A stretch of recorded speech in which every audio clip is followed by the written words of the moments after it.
My brother mocked me at the auction, laughing as he outbid me just to humiliate me. I felt something inside me snap. He thought I was weak. He thought I was nothing. But he didn't know that the fashion chain he worshipped was about to belong to me. My name is Zoe Carter, and I walked into the Carter estate auction believing, stupidly, that tonight might finally be my night. My hands were shaking, not from fear but from hope. I just need one win, I whispered to myself. The studio space I wanted appeared on the screen. My heartbeat picked up. I raised my paddle. 20,000, a stranger countered. 25. I took a deep breath. 30. Then I heard Ethan's laugh. Loud, cruel, familiar. Oh please. He called out. My sister. Can't afford that. 40,000. I froze. Ethan, stop. He smirked across the room. Why? It's adorable. You think you're in the game. People chuckled. My cheeks burned. I raised my paddle again. 45. Ethan shot his hand up instantly. 60. I stared at him. What is your problem? He shrugged. I'm teaching you reality, Zoe. Stay in your lane. My lane, I repeated. Mom leaned over from her seat, whispering loudly enough for everyone to hear. Zoe, stop being emotional. Ethan knows how these things work. Dad nodded. You're being unrealistic. My voice cracked. I wasn't talking to you. I was bidding, but the auctioneer slammed the gavel. Sold. 60,000. Ethan stood and gave the room a dramatic bow. Thank you, thank you. Always happy to support the arts. Laughter filled the room again. I felt myself shrinking again. I sat down slowly, hands trembling. Ethan leaned over, whispering, seriously, Zoe, a business? You can barely run your own life. I didn't respond. I couldn't. The auction moved on. Then the screen changed to a new item, Velour fashion chain. Special liquidation opportunity. Ethan's eyes lit up. Oh, this is interesting. Mom patted his arm proudly. Our future CEO. He smirked. People like Zoe could never run a business like this. My chest tightened. Stop using me as a punchline. He raised his paddle. 200,000. Someone whispered behind me. Wow, he's impressive. I wanted to scream. I wanted to disappear. I wanted to be anyone but Zoe Carter. The family disappointment. I whispered. Can I please leave? Dad sighed. Always dramatic. Mom added. At least pretend to support your brother. Ethan grinned. Yeah, Zoe, clap for me. I stood abruptly. I need air. They didn't stop me. They never do. I pushed open the side door and stepped into the hallway, my breath shaking. I pressed my hand to my chest. Why does it hurt this much? I whispered. I walked farther down, trying to calm my heartbeat, and then I heard voices. From a half-open door. Two men stood inside. One said, Velour is done, stores failing. Investors gone. If someone offers even half the asking price, we'll take it. The other replied. I just want it over with. We can't survive another month. I froze. Velour failing, the same chain Ethan bragged about buying. The first man continued. We need someone ethical. Someone who won't gut the company. Someone quiet. Quiet. Invisible. Someone like me. I backed away, pulse racing. Ethan didn't know this. He didn't know Velour was desperate. He didn't know the owners wanted a quick sale. And he didn't know that for the first time in my life, I had information he did in single quotes. My breath steadied. Maybe I wasn't powerless. Maybe this wasn't the end. Maybe this was the beginning. I walked back toward the main floor. But I didn't go inside. I just listened. 250, Ethan yelled. Proudly. My parents cheered. My heart didn't sink this time. It settled, because for the first time, I realized something. Ethan didn't own the last laugh. Not yet. I whispered to myself. If he wants to crush me, then he better be ready to fall. The words felt strange. Strong. New. I stepped outside into the cold night air, feeling anger swirl into determination.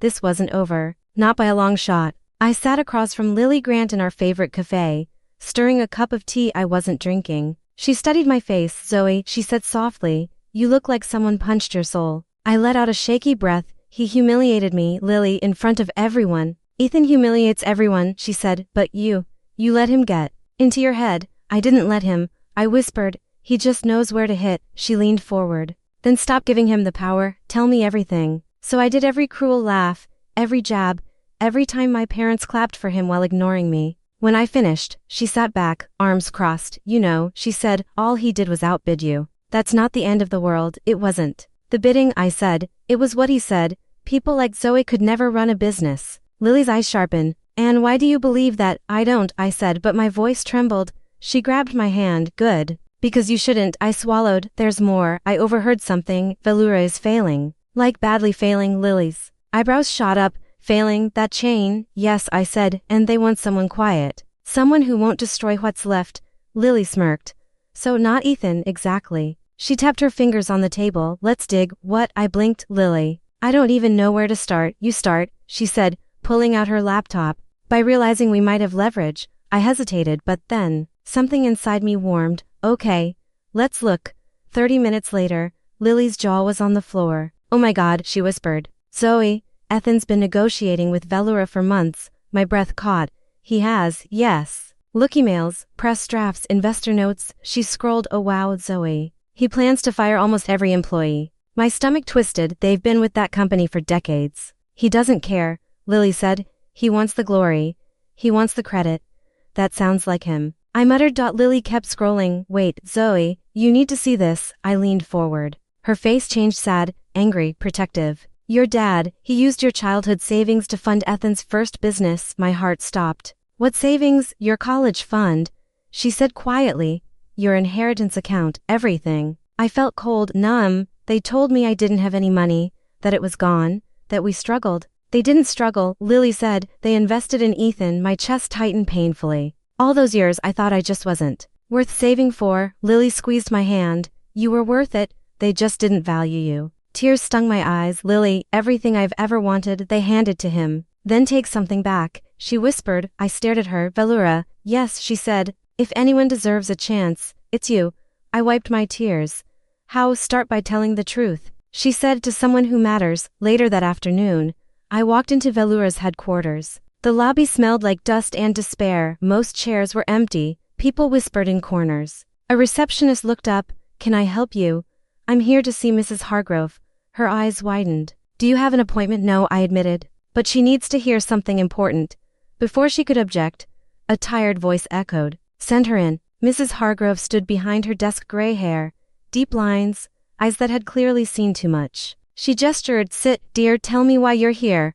I took a breath. My brother Ethan Carter. He's been negotiating with you. She nodded. Yes, ambitious boy. A bit reckless. He plans to fire your entire staff, I said. He wants to rebrand everything, strip your history, make himself the hero. Her eyes lifted slowly. And how do you know this? I saw his plans, I said. He doesn't care about your people. He cares about the spotlight. She sighed. That matches what I suspected. I hesitated, then added. He also used funds stolen from my savings to start his business. Her expression hardened. Your own family stole from you? Yes, I said. And they'll do anything to keep Ethan on top. Mrs. Hargrove studied me quietly. And what do you want, Zoe? I didn't speak at first. What did I want? Finally, I said. A chance. Not revenge, a chance to build something honestly. Her lips curved, sad but hopeful. You remind me of myself when I was young. I'm nothing like Ethan, I whispered. That, she said gently, is exactly why I'd rather sell this company to you. My breath caught. To me? Yes, she said. Velura deserves someone with a heart, not a headline. Heat rushed through my chest. Fear, excitement, disbelief. For the first time in my life, someone saw me and believed I could win. Mrs. Hargrove sat across from me, hands folded. Zoe, if you want Velura, you'll need an investor. My stomach tightened. Who would ever invest in me? She smiled softly. Someone who values integrity, someone who doesn't worship ego. I swallowed. Do you know someone like that? Yes, she said. Noah Bennett. When Noah walked into her office the next morning, I almost choked. He looked nothing like the arrogant investors Ethan bragged about knowing. Noah wore simple clothes, quiet confidence, steady eyes. Mrs. Hargrove introduced us. Noah, this is Zoe Carter.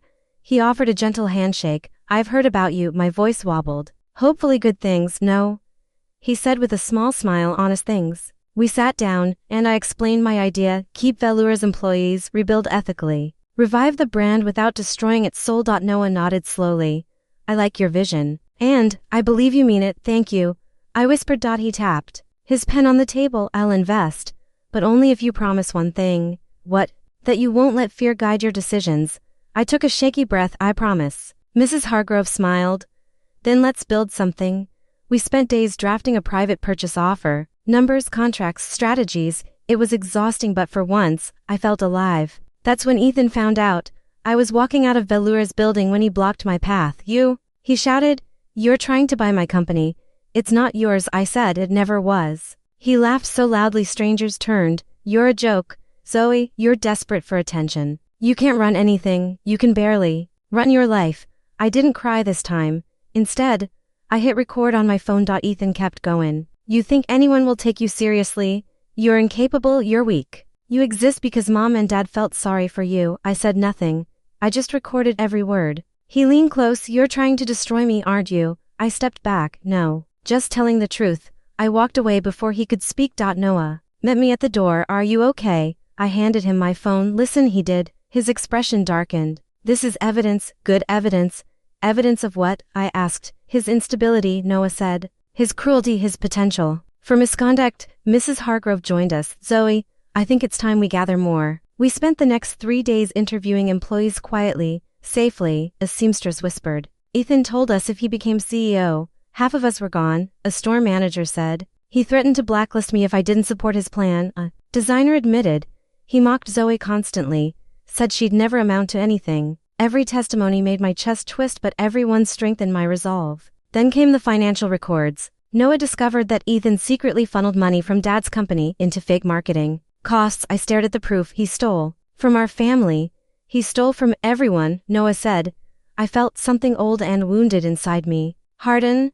Then it's time. The Velura board gathered the next morning. I walked into the conference room with Mrs. Hargrove and Noah beside me. My hands were shaking, but my voice stayed steady. Thank you for meeting with me, one man asked. Where is Ethan Carter? Outside, I said. He's not part of this conversation. Unfortunately, he barged in anyway. What the hell is going on? Ethan shouted. I looked at him calmly. I'm presenting an offer. He laughed. You? Don't embarrass yourself. I placed my folder on the table. Here are my financial plans. Ethical initiatives, employee guarantees, and proof of long-term viability. He scoffed. This is pathetic. Mrs. Hargrove stood. Enough. Ethan, let her speak. I continued, and here, I slid another folder forward, is evidence of Ethan's misconduct. Silence hit the room like a slap. What misconduct? A board member asked. Noah turned on the recording of Ethan calling me weak, incapable, worthless. Then Noah showed the financial funneling. Then the employee statements. Then the layoff plans. Ethan slammed his fist on the table. This is lies. She's trying to ruin me. A board member frowned. This is serious, Ethan. You're trying to destroy me. He screamed at me. I met his eyes. No, I'm taking back what's mine. Mrs. Hargrove handed the board the official documents. My endorsement goes to Zoe. The board whispered among themselves, then nodded. The chairperson signed the papers. Congratulations, Ms. Carter, he said. Velura is yours. Ethan's face crumbled. You can't do this. You can't give it to her. But they already had. My hands shook as I held the folder. Velura was mine. For the first time in my life, I felt powerful. Terrified. And unbelievably free. My childhood self, the one Ethan always silenced, finally stood tall. I stepped into the Carter auction hall with my head high. Something I had never done before. People whispered. They always whispered about Ethan, never about me. But tonight, something felt different. Lily spotted me first. Zoe, you came back. Yes, I said calmly. I belong here. Ethan strutted across the room, smirking. Zoe, seriously, didn't last time teach you enough? Actually, I said, it taught me everything. He rolled his eyes. Cute. Stay out of the important bids tonight. I don't want you embarrassing yourself again. I didn't answer. I didn't need to. The auctioneer tapped the microphone. Before we begin, we have a special announcement. Ethan straightened proudly, assuming it was about him. The auctioneer continued. We welcome our newest corporate sponsor, the new owner of Velura. Gasps filled the room. Ethan puffed his chest. Yes, that would be Zoe Carter. The auctioneer finished. Silence, then chaos. Ethan spun toward me, face draining of color. What? My parents stared at me like I had shattered the earth beneath them. Mom whispered. Zoe, how? I smiled faintly. By working harder than anyone ever gave me credit for.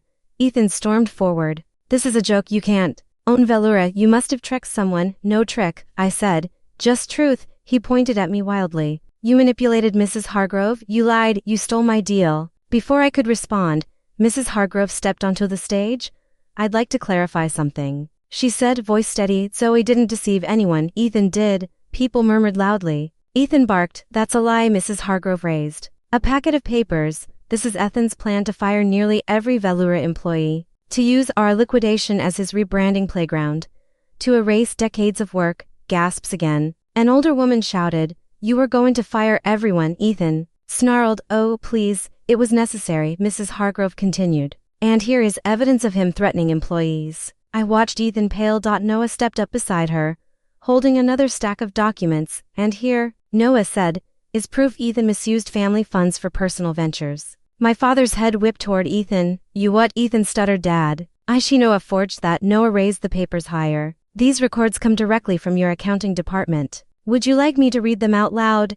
Ethan lunged forward. Stop. My mother covered her mouth. Ethan, how could you? He pointed at me. This is her fault. She wants to destroy me. I stepped forward slowly. No, I wanted to survive you. The crowd surrounded him with judgment. Whispers turned into accusations. A board member from Velour spoke up. Ethan Carter is hereby removed from all negotiations and advisory positions. Ethan looked like he might collapse. You can't do this to me. I'm the successor. My father's voice cracked. You were? He looked at me instead. My mother added, and you, Zoe, we had no idea you were capable of all this. Her words hit me strangely, not painful, just empty. You never looked long enough to see me. Ethan's voice broke into a plea. Zoe, please fix this. Tell them it's not true. I can't, I said, because it is true for once. Ethan had nothing left to say. Mrs. Hargrove turned toward me. Congratulations, Zoe. Velour is in good hands. Noah nodded. You earned this. My heart trembled. Thank you, both of you. Ethan stumbled out of the hall. My parents followed him, confused, ashamed, finally forced to face the truth they ignored for years. I walked outside, and for the first time, my legs weren't shaking, my voice wasn't trembling, my heart wasn't shrinking. Noah joined me on the steps. How do you feel? I breathed out slowly, like I can finally exist. That's a good start, he said softly. I'm starting therapy next week, I added. And I'm rebuilding Velour with kindness, creativity, respect, everything Ethan tried to destroy. Noah smiled. That sounds like the real Zoe. The night air moved gently around me. The world felt open for the first time. I whispered. They told me I'd never be anything, and now? Noah asked. I looked up at the sky. Now I'm becoming everything they said I could never be. Freedom filled my lungs. Not loud. Not dramatic. Just real. And sometimes the sweetest revenge is simply rising.